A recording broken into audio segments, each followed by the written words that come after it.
જંબુસર મામલતદાર કચેરી ખાતે ધારાસભ્ય ડી.કે. સ્વામીના હસ્તે આકસ્મિક મૃતકના પરિવારજનોને ચેક વિતરણ કરવામાં આવ્યા।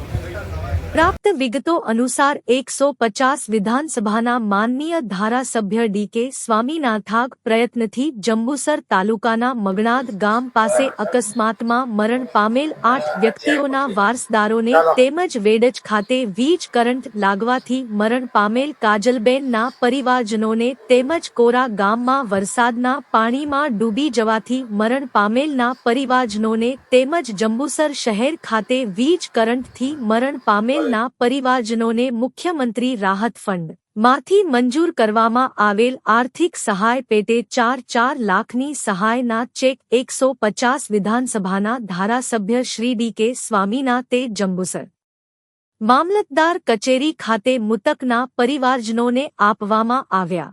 અમે એવો રિપોર્ટ કરી નાખે એને એવી કશી પડી ના હોય, પણ આપણે આગ્રહ કરીને કે ભાઈ સરકાર જો આપવા બેઠી હોય અને સરકાર જો આ સહાય કરવાની હોય તો તમને વાંધો શું છે? સરકારનો એક આખું અલગ બજેટ હોય છે, આકસ્મિક બજેટ હોય છે, બજેટમાંથી જ સરકાર આપતી હોય।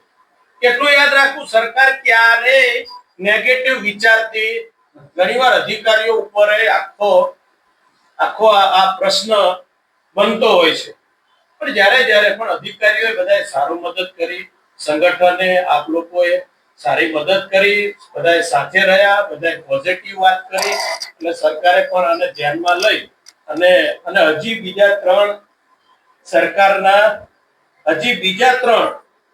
એ પણ ટૂંક સમયમાં એ પણ મંજૂરી મળવાની છે। સરકારે એનું યશ કીધું જ છે, પણ થોડું ઘણું કાગળિયામાં ઘણીવાર કેવું થાય ખબર, આપણી પાસે કાગળિયા જ નથી હોતા। સરકાર જે સિસ્ટમ પ્રમાણે હોય છે કે આટલે 1 2 3 4 5 જે તમારે કાગળિયા પ્રોસેસ કરવાની હોય એ પ્રોસેસમાં ઘણીવાર આપણે કાચા પડતા હોઈએ છીએ। આપણે જેવા જોઈએ એવા કાગળિયા સરકારની અંદર જે જોઈએ એ જોઈએ ચાલશે, ઘણા એવું કે સ્વામી કહી દો ને ચાલશે નથી, એવું ના ચાલે।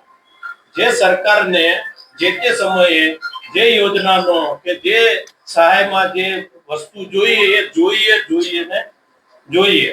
એટલા માટે જ્યારે આવો પરિસ્થિતિ થઈ છે ત્યારે અધિકારીઓએ પણ ખૂબ સારી મદદ કરી છે અને એમાં સંગઠને પણ સતત લાગેલું હોય છે, પણ આ બધું શક્ય ભારતીય જનતા પાર્ટીમાં જ છે।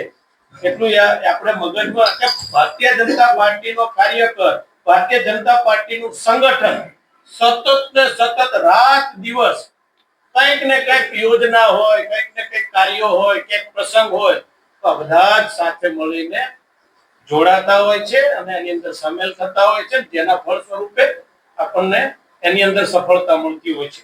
તો વિશેષ ન કહેતા, અને હવે તો લગભગ 10મા મહિનામાં કે 11મા મહિનામાં મેં આ પત્રકાર ભાઈઓને પણ મેં એક લેટર બતાવેલો કે આપણા જંબુસર વિસ્તારની અંદર ડ્રગ પાર્ક બની રહ્યું છે।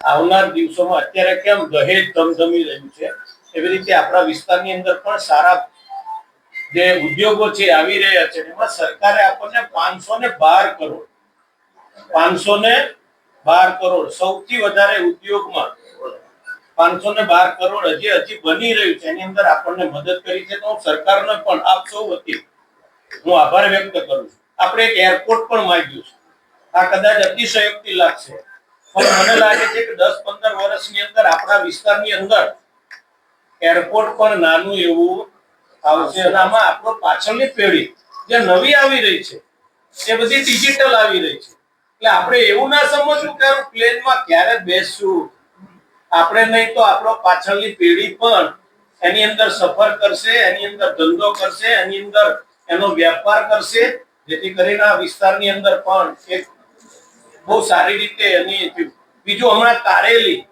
થી સામે બદલપુર એનો લગભગ 1200 કરોડ જેટલો ખર્ચો છે। કેટલો?